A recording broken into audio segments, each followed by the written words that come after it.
Most people hear the word Suwannee River and think of crystal clear water, towering cypress trees, and one of Florida's most beautiful landscapes. I'm here to tell you, this river has witnessed thousands of years of American history and some of its darkest moments. Long before Florida became part of the United States, the Suwannee River was home to indigenous people.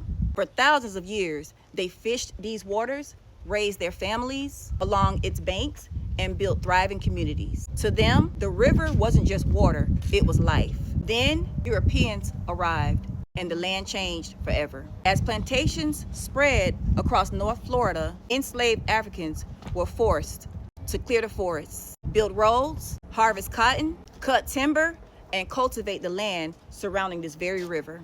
The wealth generated here did not come from the river alone. It came from the labor of Black people who had no freedom. During the Seminole Wars, the Suwannee River became a place of resistance. Black Seminoles and Seminoles used the dense forests and swamps surrounding the river to evade U.S. troops fighting to force them from their homeland. This beautiful river has seen courage, it has seen survival, it has seen unimaginable pain. Perhaps no story captures that pain more than what happened here in December 1944. His name was Willie James Howard. He was only 15 years old, a teenager. He worked at a local 5 and dime store in Live Oak, a town in Suwannee County near the Suwannee River, alongside a white girl his own age. As Christmas approached, Willie did something countless teenagers have done. He wrote her a Christmas card expressing his affection. Today, that seems ordinary, but in the Jim Crow South, it crossed a racial boundary that white supremacists violently enforced. The girl's father, A.P. Phil Goff, received the letter. He was a former member of the Florida House of Representatives. He and 2 other white men took Willie from his home. They drove him to this river. Imagine the fear of a 15-year-old child standing above the Suwannee River. His hands were tied, his feet were bound. According to historical records, he was forced to jump into the river while unable to free himself. He drowned. His body was recovered downstream.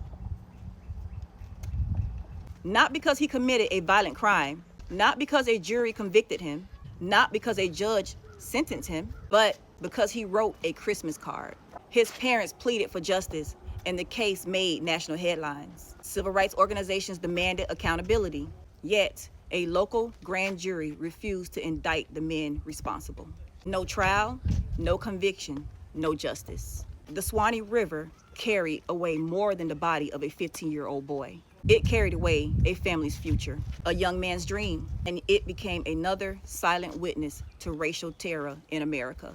Ironically, many Americans know of the Suwannee River because of the famous song, Old Folks at Home, written by Stephen Foster in 1851. The song paints a nostalgic picture of the Old South, but behind the romantic image lies another history, one of indigenous nations, enslaved labor, resistance, segregation, and lives forever changed by injustice. Today, people kayak these waters. They fish from the banks.